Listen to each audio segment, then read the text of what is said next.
warahmatullahi wabarakatuh. Untuk anak-anakku kelas 12 IPS, baik IPS 1, 2, dan 1, 2, 3, dan 4. Nah, sekarang masuk pada jam pelajaran ekonomi.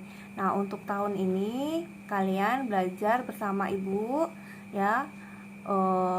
Sebelumnya Ibu perkenalkan, nama Ibu Eni Wijayanti ya. Dalam 1 tahun ke depan nanti untuk ekonomi Ibu yang mengajar. Pasti di antara kalian bukan di antara lagi ya, semua belum mengenal Ibu karena di kelas 1, 2 kalian belum bertemu Ibu. Nah, baru kelas 3 ini kalian yang mengajar saya. Jadi tadi udah saya perkenalkan, nama saya Eni Wijayanti ya. Nanti di kelas 12 ini pada bab 1 mata pelajaran ekonomi itu materinya adalah akuntansi sebagai sistem informasi.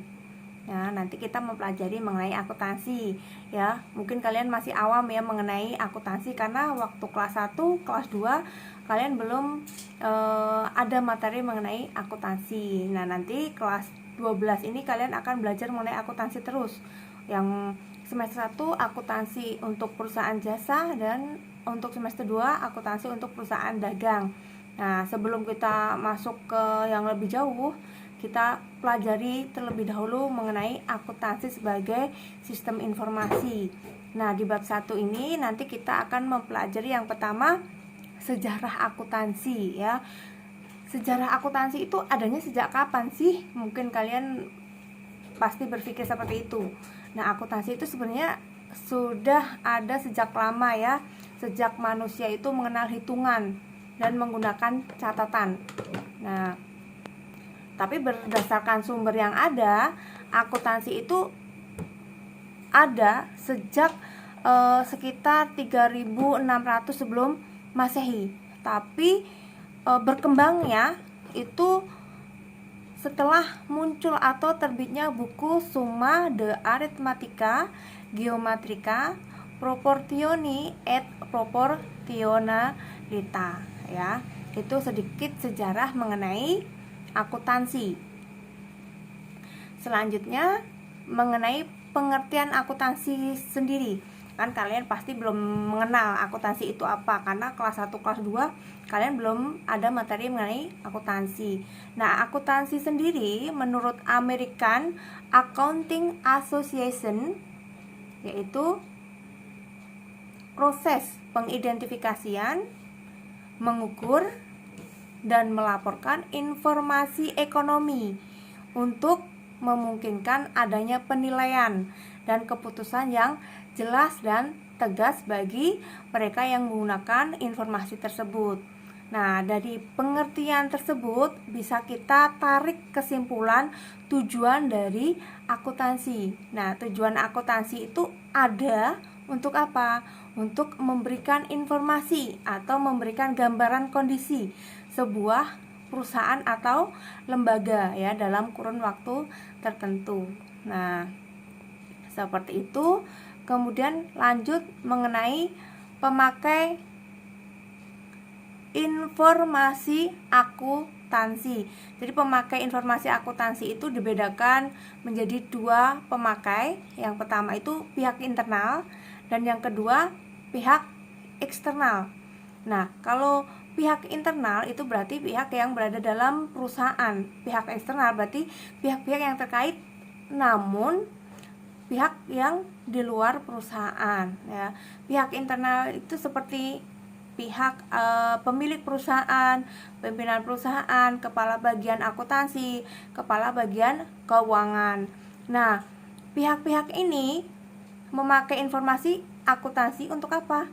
Nah, untuk memperoleh informasi ya kondisi perusahaan. Nah, untuk mengambil keputusan dalam menentukan kebijakan yang akan diambil. Yang kedua, pihak eksternal. Pihak eksternal itu terdiri dari investor, kreditor, pemerintah, pemasok, dan lingkungan masyarakat. Mungkin kalian bertanya, investor itu memakai akuntansi untuk apa? Nah, dalam perusahaan itu kan pasti ada penanam modal kan. Nah, penanam modal itu kalau mau menanamkan modalnya, pasti dia akan melihat dulu kondisi perusahaan tersebut. Nah, seperti itu. Apabila kondisi perusahaan itu baik, pasti investor itu akan berani menanamkan modalnya dalam perusahaan tersebut. Yang kedua, kreditor. Gunanya seorang kreditor memakai akuntansi itu untuk apa? Untuk mengetahui kondisi perusahaan itu keuangannya seperti apa. Apakah nanti mampu membayar cicilan, ya. Untuk mengetahui kondisi perusahaan itu untuk meminimalisir ya, takutnya ya kondisi perusahaannya itu buruk sehingga nanti tidak mampu membayar cicilan.